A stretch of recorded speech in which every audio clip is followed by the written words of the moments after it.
Hello everyone, and welcome to our new episode of the Expat Career and Lifestyle podcast. This is Dominika Miernik, your host, and today I am coming to you with a fantastic subject about effortless success and your portable career. As you may know, I am currently preparing our new upcoming virtual summit, and the subject for this year is effortless success in your portable career and business. And today I would love to share with you 3 parts of 3 interviews from the last summit. Take your career with you.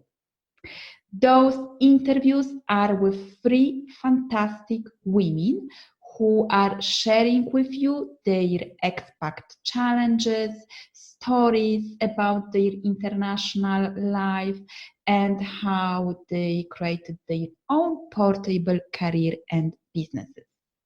The first interview is with Marina Malmberg, Expat Support Coach, and the title is Entire Cycle of Expatriate Life and How to Make the Best of It as a Spouse. The second interview is with Irina Ray Balko, business coach, and she's speaking about how to leave your 9-to-5 job and start your own coaching business. The third interview is with Justina Carmo, and she's a success coach, and she's telling us about how to stand by yourself in the moment of the financial challenges. So I am sharing with you some parts of those interviews so you can have a taste of our new upcoming summit about effortless success in your portable career and business. And I would also love to ask yourself, what does effortless success mean to you, and share in the comments. Enjoy and let me know what are your thoughts.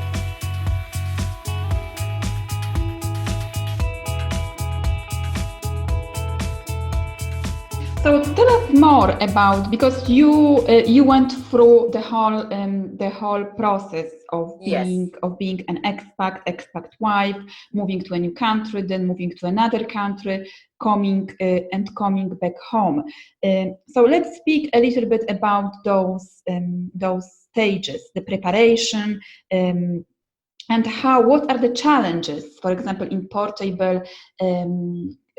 Creating careers, creating like a professional identity of an expat woman who is moving with her husband or partner. So tell us more about those stages and how to get the best of those stages. I think the first moment that is extremely important to understand that in pursuing expat journey, only one can be in focus really with a career. Someone have to give up and in a way of step into the space number 2. It doesn't mean that you shall give up completely your career, and I think that many women find it very maybe even men today, because they're men also in that situation. They find it nice a couple of years to spend with the children and travel. And what happens that sometimes when economical situation allows people to live on one income, the other part is not really stressed about finding a job and bringing money home, because people can survive. But what happens is that through years, people get much longer from work. The gap in their CVs is very, very long. And in the end of the day, all of us want just to contribute to the society. It's not enough just to be at home, even if you have money. We all have high purpose, and all of us have our dreams. And even if we can maybe compromise them for certain years, it will definitely come up. And what I see through the work with my clients, that people who tend to put their career on hold for a very long time, they have much deeper issues later on in life, let's say in repatriation stage, when they finally want to go back to work or start up business or do something, because they've been living so far away from a business life that all those years that they spend on raising children or traveling or just doing volunteer activities, they make it very hard for them to come back. And often societies are not prepared really to help those people, because in a normal situation, everybody working. So I would say expat spouses fall often between the systems, between solutions, and between the chairs.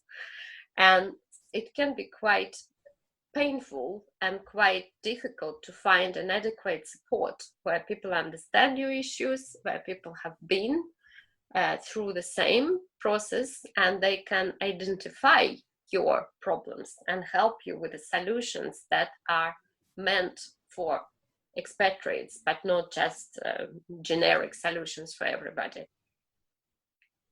So it's looking for support. So how can we, for example, prepare? How can we work on our professional identity while being still an expat, so living outside of your home country and knowing that you have to come back? So you say that you did a little bit of voluntary work. Yes. What else can we do to work on this professional identity, to prepare ourselves, like for the repatriation? I think the absolute best option for people who have a good education, or maybe even people who just have a very strong passion for something, is to start their own business and to think about doing it in a portable way, meaning that you don't need to close down your shop, for example, or to close down your office when you're moving to a new country.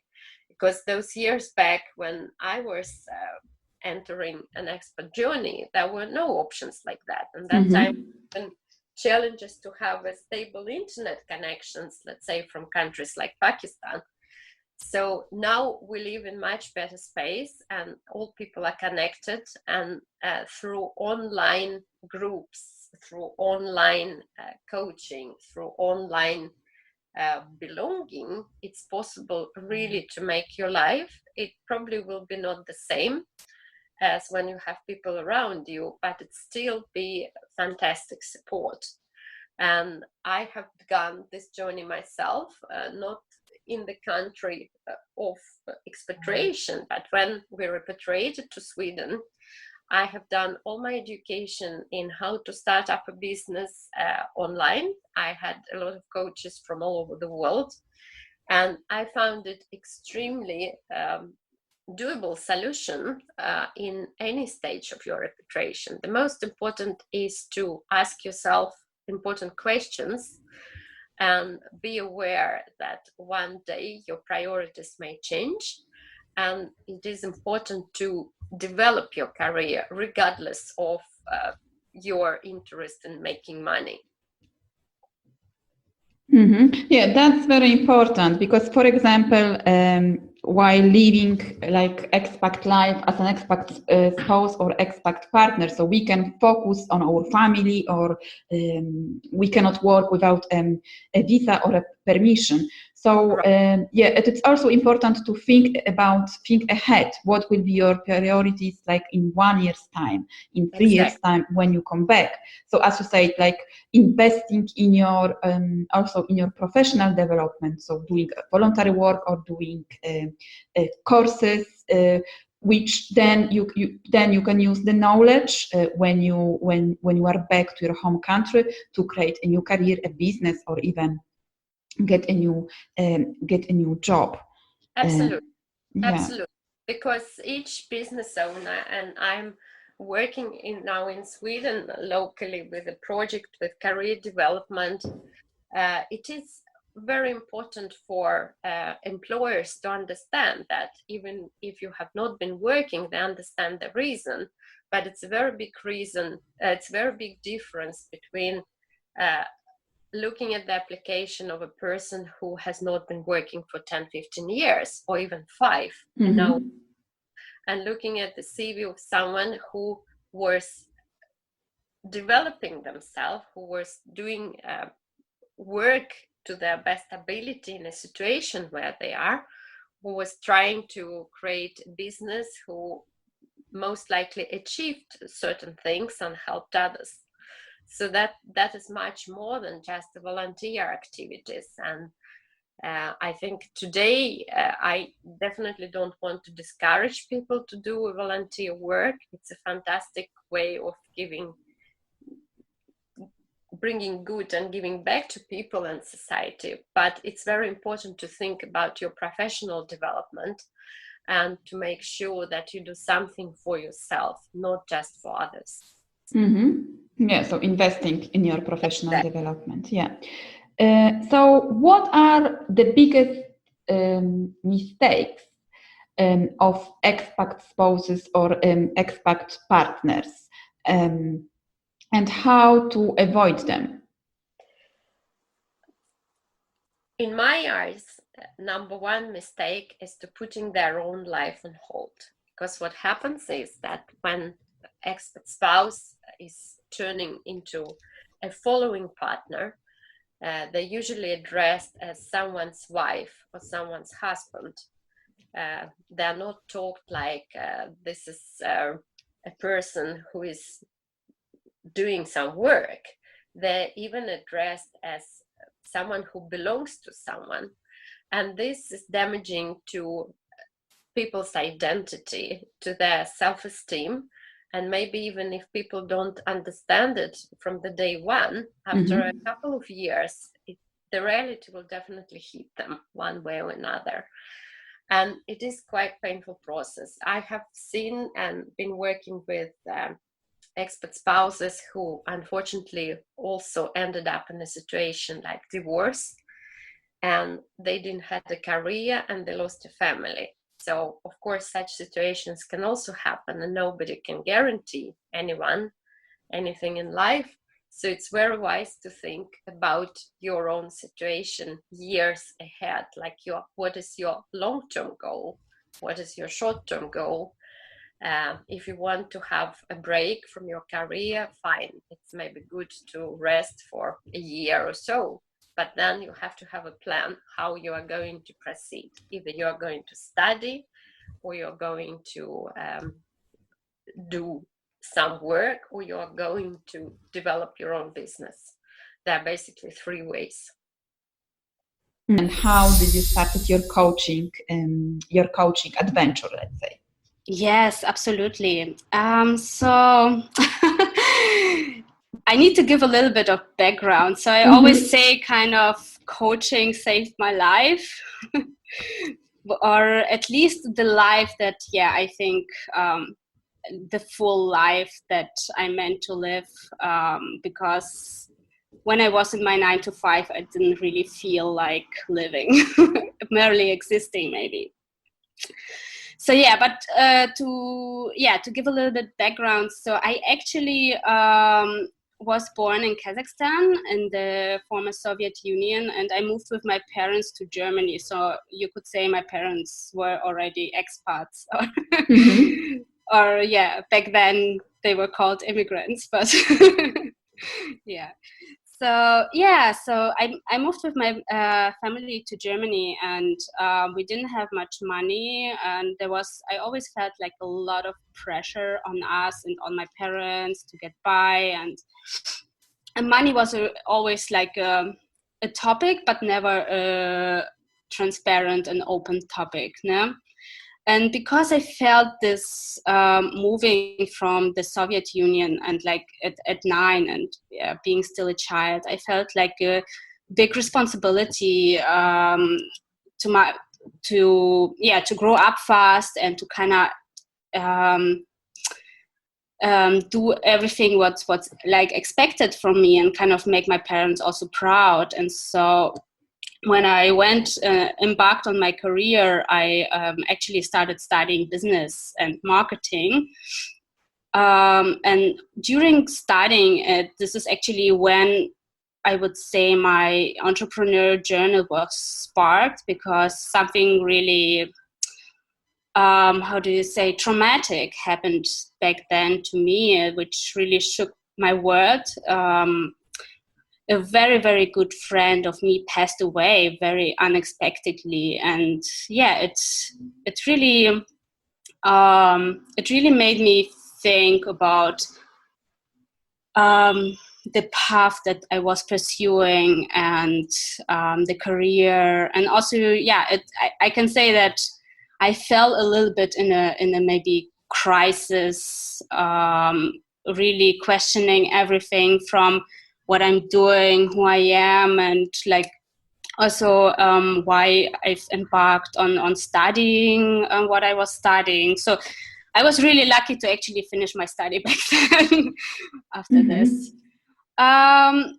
So yeah, this is when kind of my entrepreneurial interest was born, where I questioned the normal path and thought, is there maybe something else out there?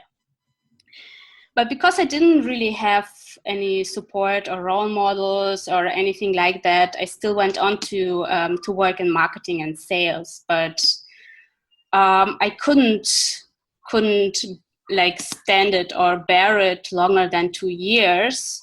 In working in a 9 to 5, I felt really kind of trapped, and I wanted to travel. And basically I thought like, all right, is this it? Like for my next 40 years, am I gonna just commute to my work and then hope the weekend is coming soon, and like think on Monday, oh no, again? I mean, my job was interesting, but still it wasn't really that I could express my own ideas so much, because it wasn't my business. So I couldn't really decide on the strategy or of this business of my employer or anything like that. And I felt like also, how do you say? I felt also that there might be something more meaningful out there for me, like more meaning than just like increase the sales for my employer, the sales quota for my employer. So when I quit, after 2 years working in marketing and sales, I did it practically overnight. So I didn't really have a plan. I just really was so fed up, so exhausted, so miserable that I just did it, and I didn't even have a clear business idea. So that was not very smart, the way I did it. And the first thing that I started back then was I was excited about starting into blogging. So I started a blog for career women who liked fashion. So it was about fashion and career, like race negotiations and such stuff. But without support, role models, or I was also a little bit stubborn back then and wanted to kind of just figure it out on my own. So I did waste a lot of time and was running out of money already, and was very exhausted. I can probably talk about that later a little bit more, but one of the biggest mistakes I did was in my business model, which really made me work a lot but not actually earning a lot and spending more than earning. So I was already pretty much losing hope with this blog, and applying back to 9 to 5 actually. And it was I was already sitting in the reception and waiting for applying to this job, having the interview, when I really I almost got sick. I got really almost got sick there on the carpet. I ran out, and I really decided back in this moment, I really decided that I need to make it work no matter what, and that I'm not gonna lose hope, and somehow it's gonna work out. And and another thing that I knew was that I needed to go to London and not stay in Germany, because Germany, back then I was in Berlin in Germany. Everybody's like thinking or back then I thought, or was my experience, that everybody was thinking very small, and I wanted to go to London and kind of think more international, improve my English language, and start a business in English, and go global immediately, practically. So when I did it, I went to London within 2 months. I sold like everything I had, from furniture to any stuff, and moved with my fiance to London. And in London, I actually discovered coaching. I think in Germany, I wouldn't have never discovered it, because the coach that I first discovered, it was also an English-speaking international coach. So I think being in London definitely was very important, was kind of my calling.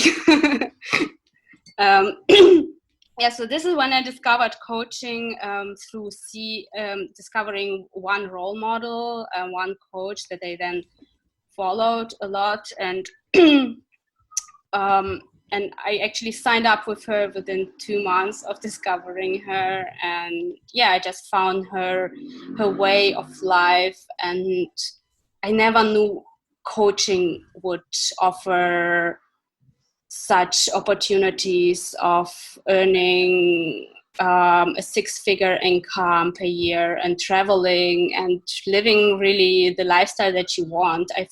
Before that, I always thought like coaching is, I don't know, those people who sit in their set offices, or I don't know. I never thought it could be such a great international career. So this is how I discovered coaching. So you took the leap, and yes, coaching is a great portable career, because you can coach clients all over the world. So what can you advise, for example, to a woman who is still working full time and is thinking about coaching as her second? So what was your biggest challenge while creating this portable business? Sure. My biggest challenge had to do with finances, with actually providing for myself, with pricing my services, with embodying the business side of it, because I believe us service providers, healers, holistic practitioners, we really are big-hearted, mostly, also spiritual people, and because of many beliefs or our conditioning or our programming, there is this side of us that is quite resistant to receiving money for what we do with such ease, such pleasure, and it somehow felt wrong to me that perhaps I should give it for free, or in a low ticket side, or not charge so much. So I had really had a lot of this internal battle, and of course that translated later on in my results. Even though I had an influx of clients, then I couldn't manage easily the business side of it. So my challenge definitely was undercapitalization, and I know that most women start their business undercapitalized, not only in the sense of finances, but also in the sense of human resources like management training and business and team building, and also socially, like network, having the right mentors and support and colleagues around us, right? So in my case, the biggest challenge was with my business finances, and I had to really grow the muscles of finances, of wealth consciousness, of being a girl boss, and claiming my worth in the world and spreading my message. So how did you do that? How did you overcome this challenge, this limiting belief? How did you improve your wealth consciousness? If you can give Definitely, definitely. So in my case of Justina from some years ago, my biggest challenge were constant debt or debt cycles and being overdrawn and being depleted in so many areas. And this is, at least to me, it was my shadow side. And we have to get in touch with our shadow side and embrace it so that we can transform it. So what I can say to any of you that is willing to transform this area of your life when it comes to finances or being more empowered in business, what I recommend is to really face what needs to die for you. In my case, lack needed to die, the beliefs around lack or being provided, and die to any version of me I no longer wanted to be, so that I could birth the woman I wanted to become. And all these beliefs that stop us or make us resistant or unwilling to receive what actually life has for us stems from our conditioning, from our belief system, from our blueprint that oftentimes has to do with our background, the country that we come from, even in our family line. So it's really profound. What I had to do is I had to really be honest with myself around finances, around my situation, around how my business looks like. And in my case, it was this belief like money is not there for me, not supporting me, it's not so much in my reach. So it all led me to some kind of resentment towards money. And then after this resentment, it even became hatred. Why am I not receiving what I'm asking for? Why am I not receiving what I'm deserving?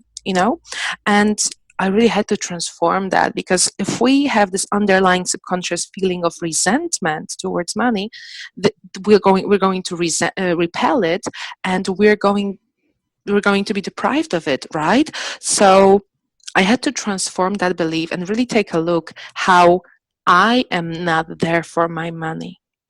And that was huge, because it wasn't so much that money wasn't there for me, but I wasn't there for my money.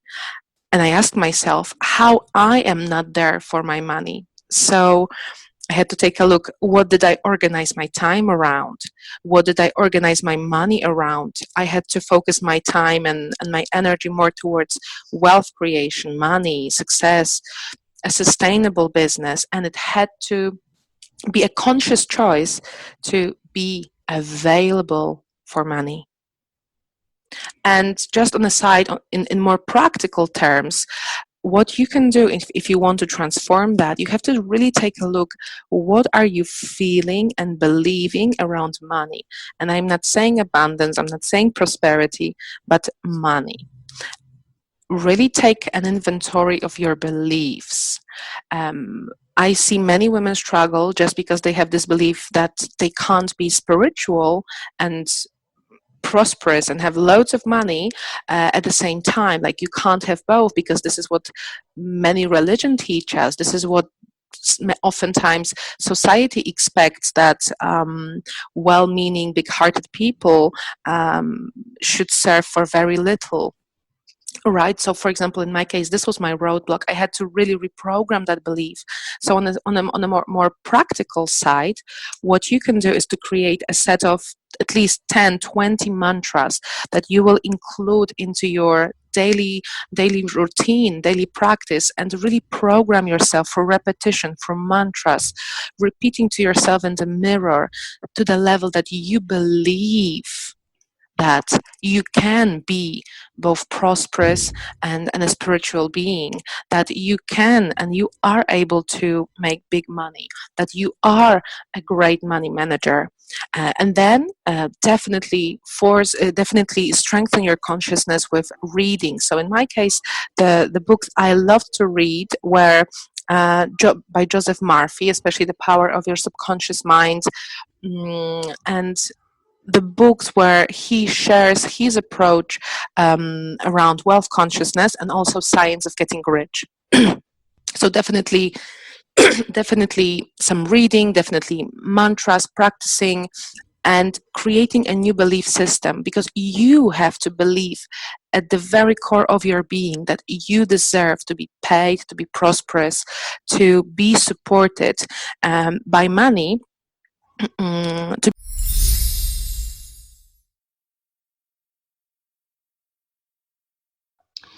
So, hope you like this episode. Please let me know what are your thoughts in the comment box.